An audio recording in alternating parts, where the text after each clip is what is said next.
விவசாய சொந்தங்களுக்கு உழவன்மன் மனைவியலின் வணக்கங்கள். இன்றைக்கி நம்மங்க கிராம பகுதியில் 19 கிட்ஸோட பள்ளிப்பருவ நிலைகளில் நீங்கா இடம்பெற்ற தும்பையை பற்றி பார்க்கலாங்க. தும்பப்பூவை பறித்து விளையாட நம்மளில் சில பேருக்கு இன்னும் தும்பப்பூவோட சிறப்பு முழுசாக தெரியாதுங்க.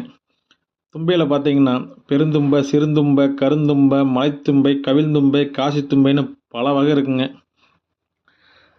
இதை பார்த்தீங்கன்னா வெள்ளாமை காட்டில் களையாக நல்லா வருங்க. வெள்ளாமை நல்லா வருது இல்லையாங்க, அது சில களைச்செடி அருமையாக வருங்க. அது தும்பை ஒன்றுங்க. இதோட தாவரவியல் பேர் பார்த்தீங்கன்னா லூகாஷ் ஆஸ்பராங்க. சிவன் கோயிலில் தும்பப்பூ வச்சு பண்ணுற பூஜை விசேஷமுங்க.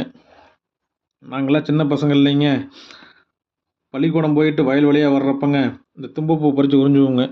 அதில் தேன் இருக்குங்க. இப்போ தும்பையை பற்றி பேசுகிறப்ப அந்த பல ஞாபகம்லாம் வந்துட்டு போகுதுங்க.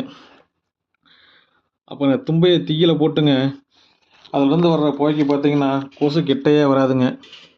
சளி, இருமல், காய்ச்சலுக்கு தும்பை அதி அற்புதமான மருந்துங்க. இந்த குளவி, வண்டு, பூச்சி ஏதாச்சும் கடிச்சிச்சுனாங்க தும்பை இலையை பூவோடு சேர்த்து அரைச்சி பத்து போட்டாங்க பின்னால் இந்த தோல் பிரச்சனையில் எதுவும் வராதுங்க.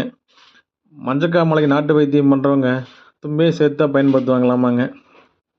தும்பப்பூங்க நல்லெண்ணெய், மிளகு எல்லாம் சேர்த்துங்க ஒரு தைலம் செய்வாங்க. அந்த தைலத்தை தடவணுன்னாங்க தலைவலிக்கு அப்படி கேட்குமாங்க.